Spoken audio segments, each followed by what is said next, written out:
YouTube, Quinn Wade coming to y'all with that instant basketball analysis on Analysis Playground exclusively now on YouTube.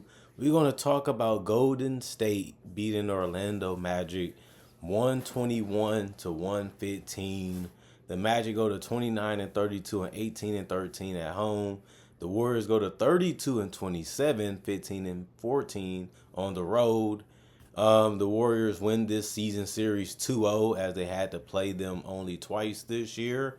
And they beat them both times, and they don't play again unless they meet in the NBA Finals, which most likely might not happen. But it's still fun to imagine because this is actually a good game where Steph Curry is going bucket for bucket with Paulo Banchero. He's trying to win it for his team, and Paulo trying to step up and win it for his team. They both had the lead in this game. They both made it interesting. But Orlando couldn't really score enough, and they got some gaps there, and they couldn't guard Stephen Curry. He kept finding ways to get open, and then he was able to make some tough ones too because he had that much confidence after making the other ones, and they just got out of hand. They just let Steph do whatever he wanted to do after that, and he made them pay for it. But the Magic did win the first quarter 34 to 23, and they won that second quarter 32 to 29. But when things got ugly, it was in that third quarter for the Orlando Magic where they lost it 40 to 21. That allowed Golden State to come all the way back and take the lead by the end of the third quarter. And then they finish it off with a 29 to 28 fourth quarter. Not pretty, but it's enough to hold the lead by the end of the game and win it. And Draymond Green for the Golden State Warriors, he had 12 points. He's a +6 and plus minus, 4 turnovers, 4 personal fouls, 1 steal, 4 assists, 10 rebounds, so a double-double for Draymond. He also had 3 of them that was offensive out of that 10. He was 5 of 7 from the free throw line, 1 of 1 from 3, and 3 of 8 from the field. We know you ain't going to get a crazy amount of offense from him, but he did play solid defensively, and he did pick his spots when he scores like he usually does. Jimmy Butler, the last couple games, he hasn't really scored that many points, but he just a guy that you have to respect and a guy that you have to guard and a guy that can make good decisions whether he's scoring or not. He was 1 of 7 from the field or 3 from the 3-point line. He was 3 or 4 from the free throw line. He only had 5 points, 4 rebounds, 2 of them was offensive, and he did have 7 assists and 2 blocks. 2 turnovers, 1 personal foul, and -7 and plus minus. He's still a good defender when he tries and when he cares. And he's in a situation where he does again. So he really did give them a defensive upgrade, put him in that starting lineup. And then they get another great playmaker in that lineup too, besides Draymond Green and Podziemski. But other than that, Jimmy Butler hasn't been the greatest addition offensively for them. But it didn't matter because Wardell Stephen Curry Jr. ended up going for 56 points, 16 to 25, 12 for 19 from 3, and 12 of 12 from the free throw line. And he shot a lot of free throw lines to ice this game and for them to win. And he stepped up and knocked them down. He also had 4 rebounds, 3 assists, 2 steals, 4 turnovers, no personal fouls in 34 minutes. And he was a +15 and plus minus. Moses Moody, he just picked his spots, but he didn't score enough because the only shot that he made from the field was a 3 in the corner, and he knocked that down. The rest of them he missed, which was 5 of them. He was 1 of 5 from 3 and 1 of 5 from the field. He was 7 of 7 from the free throw line. He did get 1 rebound, 1 block, and he had 2 personal fouls, and he was a -7 and plus minus. Brandon Podziemski was 3 of 12 from the field, 2 of 6 from 3. He had 4 rebounds and 7 assists, 2 blocks, 1 turnover, and 2 personal fouls. He was a -10 and plus minus. I like what he did defensively a little bit. And, you know, if you find guys that's hotter than you, get them the ball. And Podziemski did that, and it was a good game plan tonight. It worked better than they thought that it probably would, honestly. Kevon Looney, 14 minutes, 7 rebounds, 3 of them was offensive, 1 assist, 2 personal fouls. He was a -7 and plus minus. He didn't score any points, but his screening and his rebounding is all they really needed him to do tonight. Kevin Knox ended up committing a bad foul in my personal opinion, but he only had 2 in 5 minutes. That's bad, but he was also 1 of 3 from the field. He did get an offensive rebound and a turnover too, and he only ended up with 2 points, but he was a +4 and plus minus. Santos played 7 minutes. He was 1 of 2 from the field, or 1 from 3. He had 1 steal, 1 personal foul, plus minus 2 and plus minus 2 points. And Quentin Post came off that bench and played the most minutes with 24 minutes.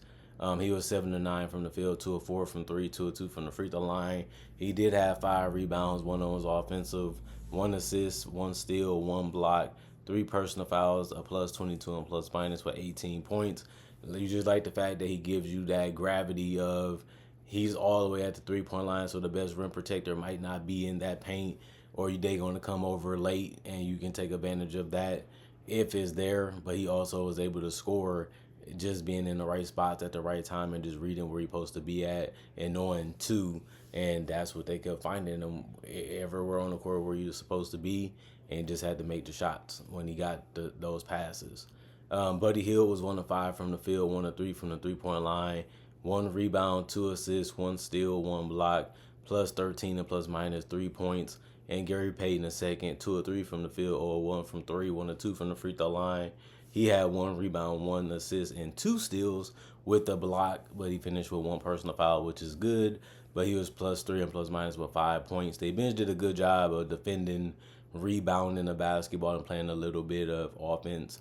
Not a crazy amount of offense off the bench, but just enough to be a difference. And they did, mainly because Quentin Post was hot tonight. The rest of the guys did not play. Coach's decision: 36 of 79, 45% from the field, 19 of 45, 42% from 3, 30 of 34, 88% from the free throw line, 11 offensive rebounds, 38 total, 26 assists, 8 steals, 8 blocks, 12 turnovers, 18 personal fouls.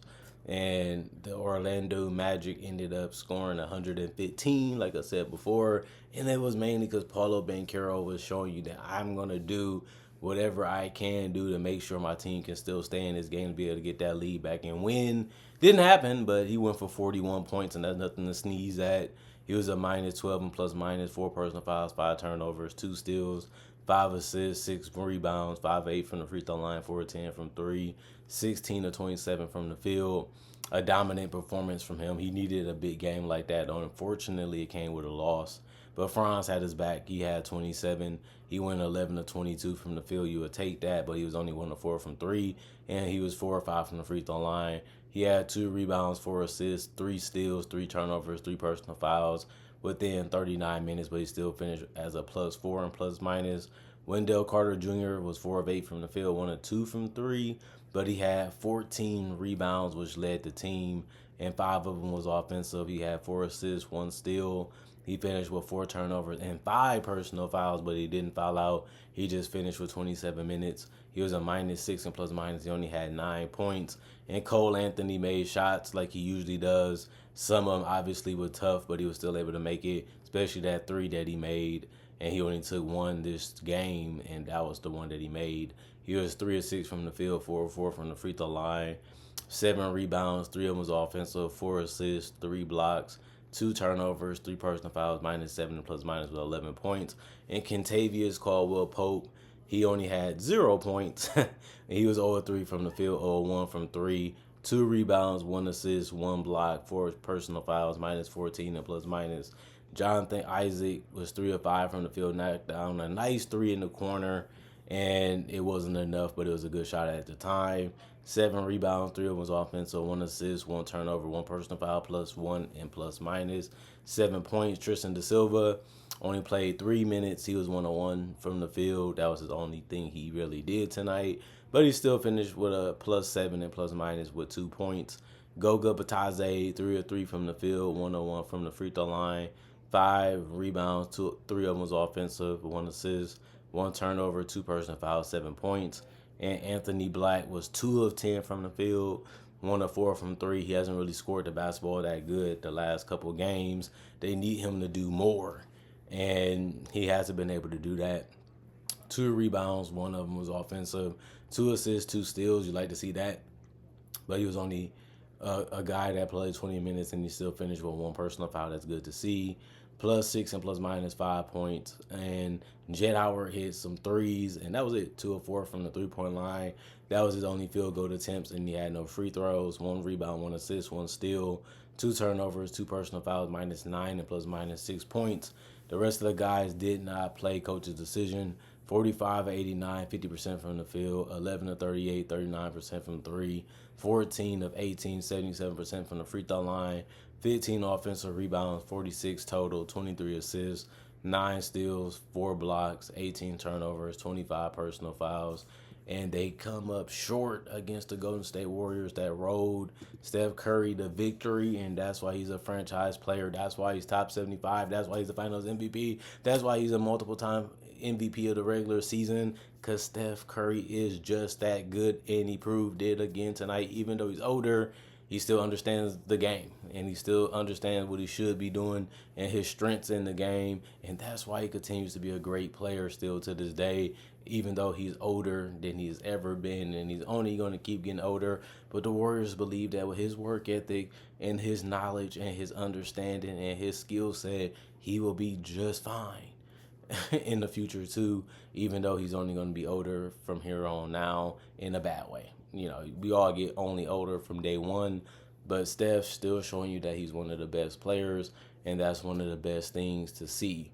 And they actually have a really great record with Jimmy Butler since that trade.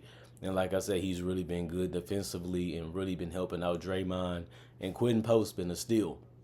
He really has been the ideal fit to this team since he's been there, and his numbers are undeniable. He really is a good pickup for them, and he still has a chance to be even better for them the more they use him, the more they need him, the more they develop him. Other than that, comment, like, subscribe, share, hit the notification bell for more analysis. And if you're new to the channel, I do videos just like this in different variety and different NBA topics. This is the NBA only channel. I also do NBA breakdowns of legends, current legends, rookies, future stars. I also do mock drafts and draft coverage in general. And I have over 3,000 videos already on my channel that you can check out. If you're thinking about becoming a fan or you want to see what I do, they're already there for you. Other than that, I got my social medias on my channel if you want to see other things that I do besides my NBA basketball videos on YouTube. And I also have my email if you want to do conversations or even talk about collabs that we might be doing on this channel or your channel. You never really know what people want to say, but just know that it's there for that reason. Other than that, y'all stay blessed up. Y'all have a good day. Thank y'all for watching. Thank y'all for checking out the channel. Thank y'all for continuing to come back. And thank y'all for appreciating the content for what it is and enjoying it and loving it for that reason. I'm going for now. Y'all stay blessed up, and see you guys hopefully later today with more analysis.